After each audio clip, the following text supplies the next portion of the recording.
Humans of LMAC, the podcast that gives awesome a voice.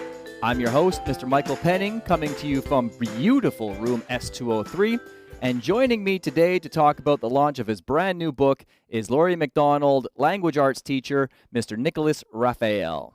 Mr. Raphael, thank you so much for joining me today to talk about the publication of your first book, Citizen Erased, a collection of poems and a novella. Congratulations. So tell me about the book, you know, the process, your thoughts going into it. It's a big deal. So how did it come about? Yeah, I mean, big deal. You know, I've been working on this for a few years. I had started this endeavor back in university when I did my English Lit degree at Concordia, and I took a creative writing class. And that's where I sort of got the idea for this story, going through a little bit of my past as a student and thinking about becoming a teacher at the time.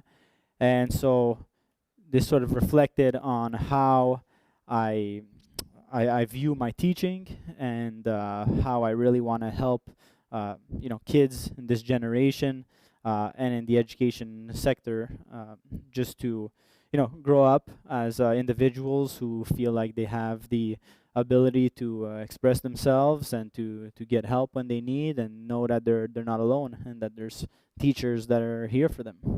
Okay. As I was looking over it, there's a lot of themes of adolescence and feeling of alienation and that kind of stuff. I know that your audience for this is young people, right? Like you consider it like a young adult book. Yeah, absolutely. It's young adult, but it's on the amateur side of young adult. The types of vocabulary that I use in my writing are quite elusive, and so I would say that it's targeted more towards an older audience of young teens. So preferably at the secondary 4 and 5 level, where they can understand some of the allusions and the metaphors on a deeper level. Okay. So as a teacher, then, how does being a teacher influence your understanding of the mind of a young person? You said you drew on your own experience as a student, right? But also now you're on the other side of things, right? Now you're sitting in the teacher chair looking out at them.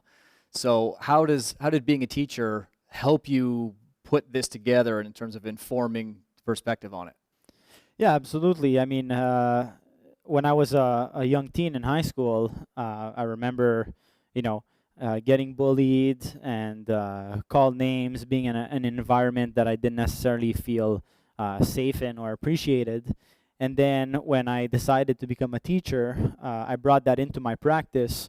So I always try to make sure to keep a keen eye on students that I may feel might be falling through the cracks in a way.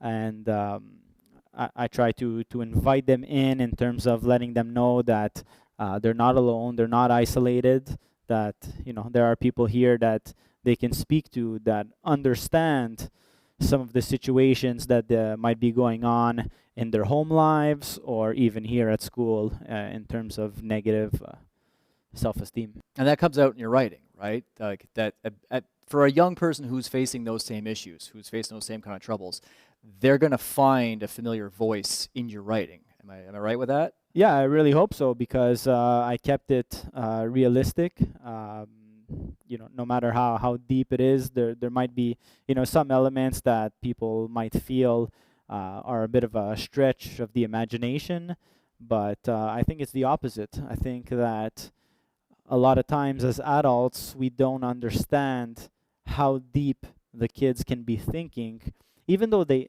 may act a little bit immaturely on a surface level. The ideas oftentimes go much deeper. And we see this with kids who are thinking about suicide and who are feeling depressed and feeling isolated. And I gotta tell you, man, like looking at you, imagining you getting bullied in high school is the furthest thing from my mind. Like you are an Ironman triathlete. That is unreal, right? So obviously at some point you found an outlet for some of these things. I know music was a big influence on you, right? So, Yeah, so how for does sure. music, what did you find in music, and how did that work into, your experiences as a writer and just you know as an adult. Yeah, so I mean, it's kind of twofold. I get this kind of criticism a lot from people who meet me nowadays, and they see me and I talk about my story, about being bullied and all of this, and they're all like, "No way, you're big, you're strong, you're decent looking." But I wasn't always like this, right? Probably had a few awkward teenage years when I was hitting puberty back then, and I really, it wasn't until CJEP where I really turned over a new leaf and started to appreciate, physical activity. That's when I got into music, and I played in a band for 8 years called All Day Dreamers. We toured all over Montreal and Ontario, and made a lot of music, and through shows and album sales and producing and all of that, I really learned to find myself, um, learn how to create confidence within myself and have a better self-esteem, and all of that together just culminated into the guy I am today. Uh, but I was lucky to have that. I was lucky to have a few best friends at my disposal. Even though in the school environment I was feeling isolated, I was still able to have some people to lean on, like my brothers, for example. So I got through it, and I know that unfortunately that's not the case for everybody. There's a lot of kids that they don't feel that like they have that shoulder to lean on. Yeah, well, I know that themes of mental health are all over your writing, right? And I know that obviously, I'm assuming you find an important link between mental health and physical health. You take exercise, fitness seriously, right? But obviously, you're putting a lot of thought into your mental health also. So, how did those themes of mental health work into your poems, into your writing? Absolutely. One of my life philosophies is to find the perfect balance between mental and physical health and strength. One little fun fact that I like to tell my kids at the beginning or the end of every year, I tell them, no matter how strong, how fast, how endurant my body might be, because let's face it, we get on the track, I'm still destroying those 17-year-olds that think they're hot stuff. I can see that. And that feels great as a 33-year-old to still be able to put it to these youngsters. But I mean, I tell them, no matter how strong I might be, my brain muscles, my mental game is far surpasses any physical sort of abilities that I have, and I think that's important. And it's important for people in life to find a balance and to find passions, that they have. The kid in my story, unfortunately, is on the autism spectrum, and so the way that he deals with emotions and social environments are perhaps a little bit different than what some teens might feel like. But the core morals and values are there, and the ideas that they might have are synonymous with all of the young teens of today. Yeah. Your book is dedicated to Peter. Who is Peter? Yeah, that's a tough one to talk about. Peter is my wife's cousin, who unfortunately passed away when he was really young, around 10 years old. And this really affected me because it was the first time in my life where I got to understand how fragile life is. And I had never really, until that point, I had never really dealt with things like a death in the family of someone close to me. I had a dog pass away when I was young, but I never really felt that. And even at that, when we do lose, people like grandparents, for example, like for sure detrimental, but they also got to live life. Yeah.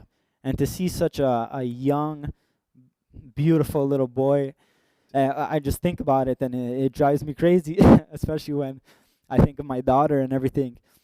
and as a new father, it's just it's crazy to think about the passing of kids who don't get to live their lives, and I see how much like people in our society take life for granted, Yeah.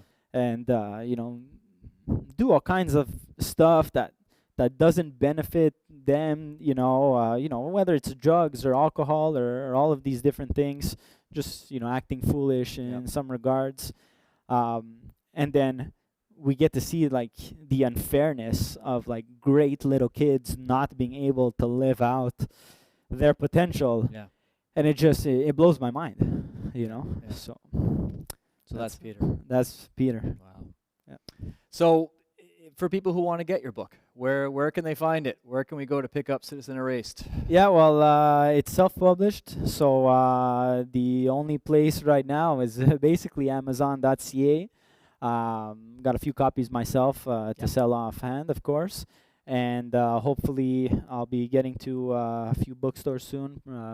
Babar Books, Indigo, stuff like that. I'm in talks with the people there, so should be out pretty Excellent. soon for everybody's disposal. So for now, search Nicholas Raphael, Citizen Erased, up on Amazon.ca. That's right, and you can check out some of my poetry, my spoken word stuff on Facebook at the Lit Fit Poet. Nice. So I got some of that stuff there, and my YouTube channel, Nicholas Raphael, where I continue to post some of my poetry, recitations, and stuff like that. Cool. Okay, well, I like to end off every episode of Humans of Elmac with a little game of two truths and a lie.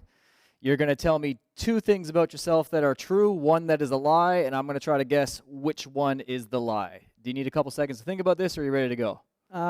Good. Let's do All right, this. so lay it on me. Two truths and a lie. All right, we'll go with some completely different facets of my life. So first one, my dog is named after the Greek god of war.